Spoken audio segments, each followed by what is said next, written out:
Welcome back to Gold and Blue Dude, everybody. We did hit 5,000 subscribers, but now we have an even bigger goal of 10,000 subscribers by the end of the year. I think we can do it, but we can't do it without you. So if you like what you see and you want to get more access to my content, please hit the like button, hit the subscribe button, and share it around with all your friends and family. Let's grow Gold and Blue Dude to 10,000 subscribers by the end of the year. Also, if you have a quick minute, go take a look at my Patreon page. We updated the prices. That way there's a wider range. If you only want a little bit of Gold and Blue Dude, we have the $2 level. Or if you want the total Gold and Blue Dude experience, we have the $50 a month. So go over and take a look at that and see what you think about it. Today we're going to talk about West Virginia's problem and how it's completely changed. Last year, 2021, we had the problem of not really having any type of great quarterback. I mean, Jarret Doege, he had some good games here and there, but overall, not a very good quarterback. Well, this year, we could have the complete opposite problem at West Virginia. Of course, we already know that we have incoming four-star phenom Nicco Marchiol, and I do think he is the future of West Virginia football when it comes to the quarterback position.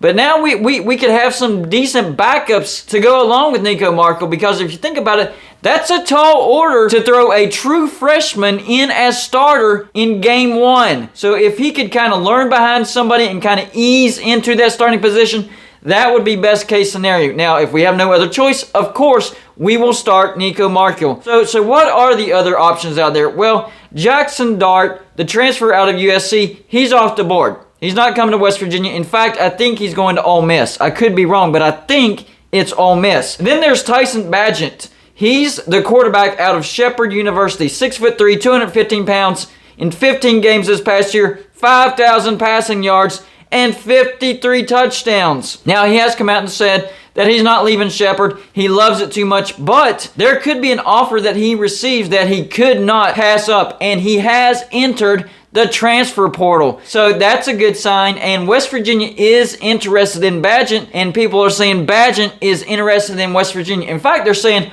all the paperwork is done, everything is in place, all he has to do is sign, and boom, he's coming to West Virginia. But that's a big step. Until that signature is on paper, it's not happening. So that last step is the biggest step. Will he sign? I don't know. I hope he does. But then another interesting option has popped up, and that's J.T.Daniels, the quarterback of Georgia. He has entered into the transfer portal. Now, overall, he's gone 389 for 610. That's 63.8%. He's thrown for 4,840 yards, 36 touchdowns, and just 16 interceptions.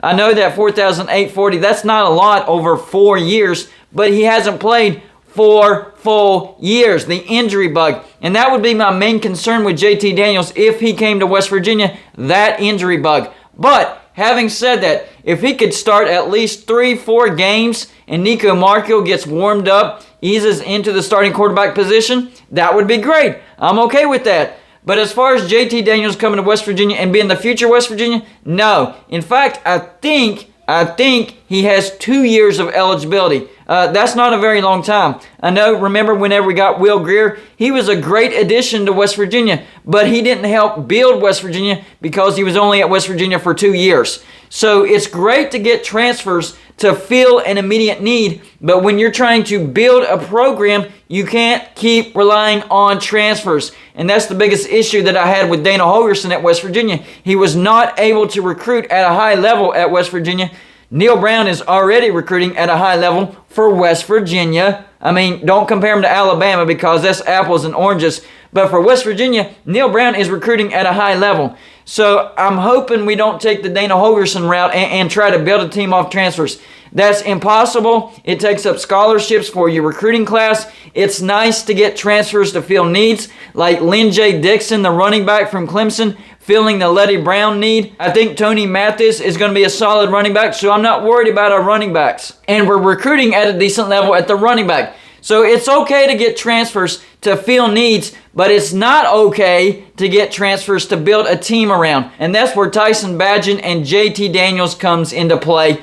They have experience. Nicco Marchiol, he's going to be a great player. And he's recruiting for West Virginia. He's a recruiting tool for West Virginia. He's encouraging other players to come to West Virginia. He's already started to sing country roads after he wins a high school game in Arizona. The kid is from Arizona, and he's singing country roads after his high school team, after he leads his high school team to a win. So he is all in. He is encouraging other high-profile athletes that we're trying to recruit to come to West Virginia. And that's why West Virginia, if you include the transfers, have a top 25 recruiting class for 2022. And we haven't had a top 25 recruiting class since back in the Rich Rod days. So that is a big accomplishment for West Virginia. Kudos to Neal Brown. The only thing that makes me raise my eyebrows about Neal Brown is the fact that it took him so long to switch up the offensive management. Finally, we bring in a good offensive coordinator, Graham Harrell from USC. I know I've heard a lot of complaints from USC fans about Graham Harrell, and it's basically about red zone calling. But if you look at overall stats, USC is averaging the top 25 in offensive production. And there was one year where USC was number 11 under Graham Harrell. So I think he's a nice addition. And Neal Brown is keeping Jared Parker as co-offensive coordinator. That way we don't get trigger happy in the passing game. Because that's a little bit of a concern, because Graham Harrell is an air raid type of guy. But let's be honest, West Virginia needs an air raid type of offense. We've been stagnant, boring, predictable. We need to get away from that. So even if he does get a little trigger happy in the passing game, that's fine, as long as we have the quarterback to do so. And freshman phenom Nicco Marchiol will be the answer to that. And you add in J.T.Daniels as a leader, or Tyson Bagent as a leader to kind of guide Nicco Marchiol down the path. That's a great combo. That's a dream scenario for West Virginia fans.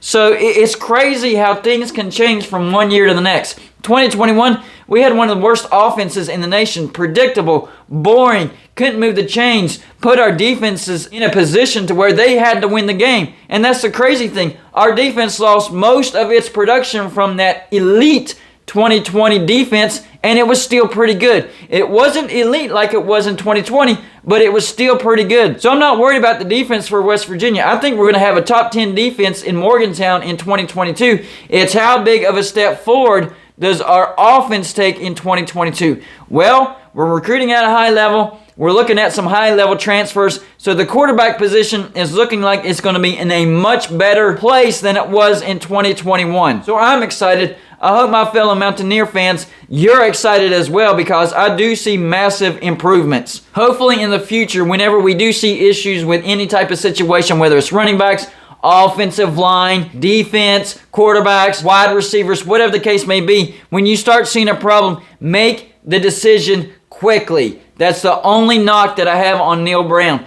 Yes, he finally did make a good decision in hiring Graham Harrell as offensive coordinator, but it took him a couple of years of seeing that we have a bad offense. We can't do that. That's 2 years wasted. And I do realize that he was rebuilding West Virginia, not just building, rebuilding from the foundation up. So whatever plan he laid out in front of Shane Lyons bought in 100%. Trust me, Neal Brown's job is not in any danger this year, but we do need to see improvement, or the fan base is going to get really, really restless, and you might start hearing boo birds in Morgantown. I won't be one of them, because I don't boo my own team. But I guarantee you there will be some West Virginia fans that start booing West Virginia if we don't have some major offensive improvements in 2022. And that's the great thing. That first game in Heinz Field against Pitt, yes, they got Keaton Slovis in the transfer portal from USC, and West Virginia's like, we see you, Pitt, with Keaton Slovis, and we raise you, Graham Harrell, the guy that knows the guy. Graham Harrell was the offensive coordinator and the quarterback's coach for